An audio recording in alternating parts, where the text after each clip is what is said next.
Right on. Now, part 2 of the Rockabilly stuff. So, we're going to talk about, I'm just going to turn my delay on again. Conveniently located. So, some of the rhythm stuff. You can take basic, your Chuck Berry kind of rhythms and old rock and roll and stuff like that, and you play with palm muting with your delay on.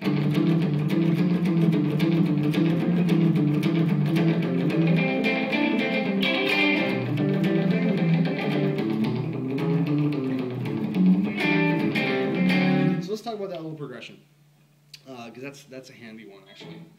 So we're in a key of G for this, and basically, I mean, if you're playing like a 1-4-5 in G, like any kind of rock and roll or blues or country or whatever.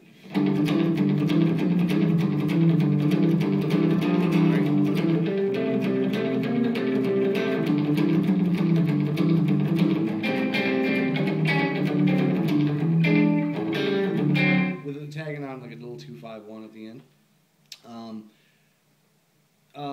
What you can do is kind of spice it up by putting in some like walking bass line kind of stuff. So a bass player, well, some bass players, not all of them, but some of them will go.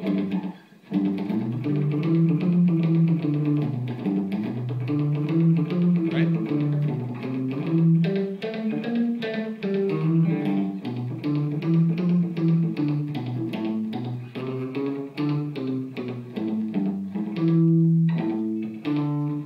Sort of thing. I mean, paraphrasing, of course. But if you put that in and kind of intermingle chords around that, it sounds kind of cool. So if you start in your G, slide up to your B with your ring finger, and then you're going to bar off here on the D and the G note on the 5th fret on the A and D string. Right? Now still playing the G and the A and the D string together, you're going to leave this bar down, bring your ring finger down to the 7th fret on that E note on the 5th string, then a semitone higher to the F, playing it against that G. So then you end up with something like this.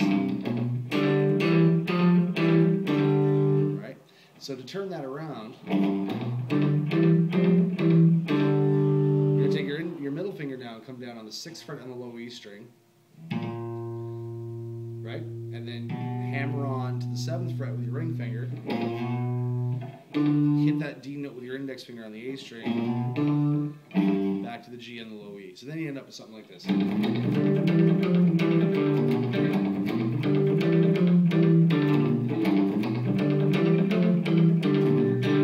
And sometimes you can even just imply that D, because sometimes if you're going kind of fast, you might not hit it.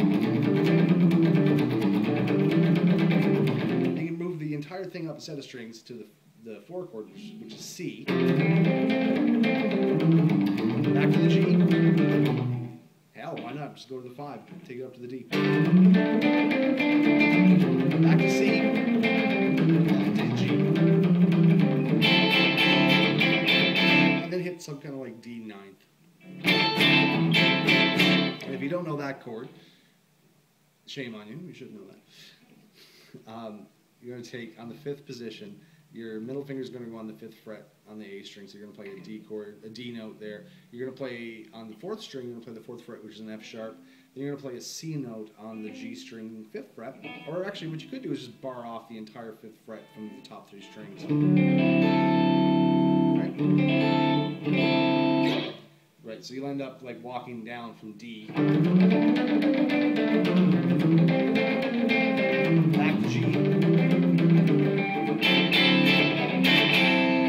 And even if you want to get douchey about it, you can slide that back like up to the 10th position to the G, if you want. I mean, there's also, you can mix and match this stuff any way you like.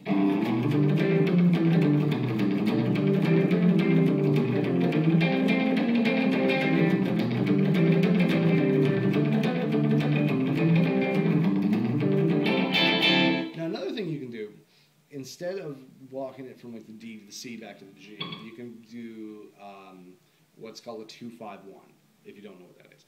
You can go from the A to the D to the G. Now, months ago we went over the what a 1 and a 2 and a 5 is, so I'm assuming you know what that is, and if not, message me or something, and we can go over that again. So it would sound sort of like this. Just let me get to it. Right? So instead of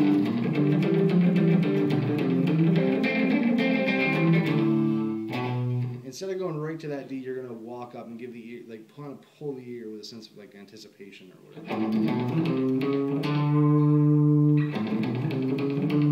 So that's A on the low E string on the 5th fret, B on the 7th fret, C on the 5th fret, the 6th, 3rd string 5th fret. Walk that up chromatically. So C, C sharp, D, back to C, B, A, to the G.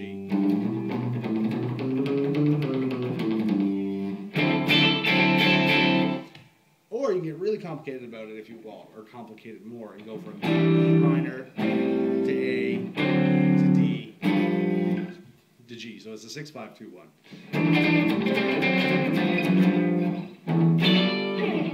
So there's all kinds of little things you can do with just that progression alone.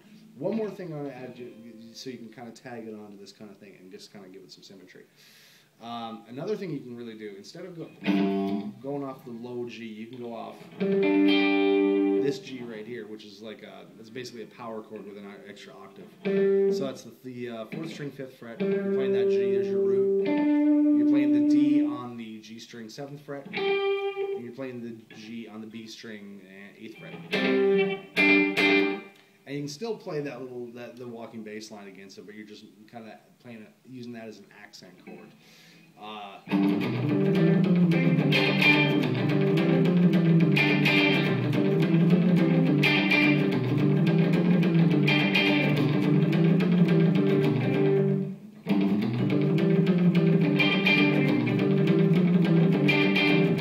Right? You can move that up to the 4th.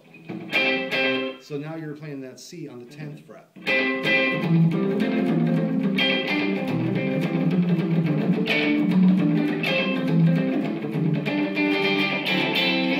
So there's some rockabilly rhythm, and then we're going to do a little bit of lead stuff, and then we're going to move on to some organ stuff.